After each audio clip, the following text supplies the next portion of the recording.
Zercher carries. Now these are similar to Zercher squats, except obviously we're not going to squat. This is more core focused and the upper back and the squeeze. So it can be very hard on the biceps the longer we go on this movement. What we're going to do is pick the sandbag up. We're going to brace first of all by pushing the obliques out and keep that throughout this movement. That's what's going to dictate when we are done with this carry.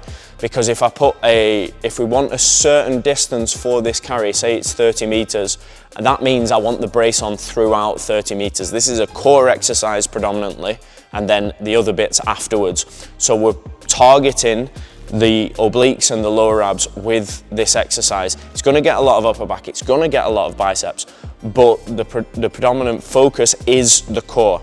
So if I can't hold that for whatever the distance is at the weight I'm doing, I need to go down. However, if I can do the distance that we're doing quite easily, we're going to have to take the weight up because we need to challenge those muscles.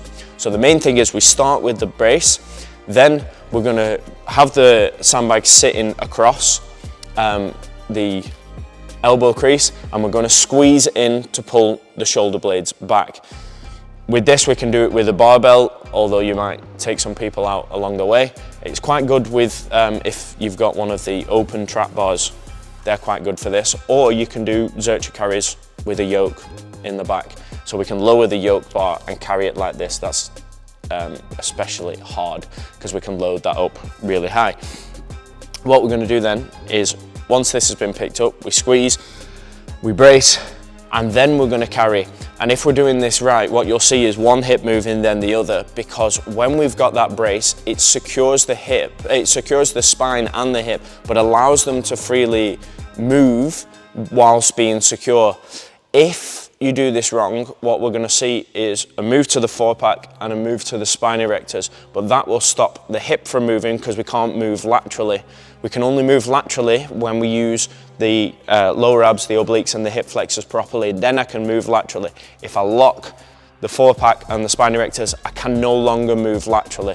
So we need those to be on and the brace to be on to be able to move the hips one by one, and those reps one after the other is just stretching one side and contracting, stretching, contracting, and that's what builds the mobility and the strength in that brace and in the core muscles. So first thing Matt's going to do is he's going to pick up the sandbag, he's going to pull it to his hips by squeezing, and then he's going to jump the sandbag up and go hands underneath. Then, like I say, we're going to go brace first, squeeze second, and now he's going to walk. But he's going to breathe nasal inhales, mouth exhales, and keep that brace throughout. Off you go. So as he's moving now, we're looking for the hips to start freely moving one side to the other. And as he comes back in and comes back through, what you're going to see is a slight movement of the hips up and down.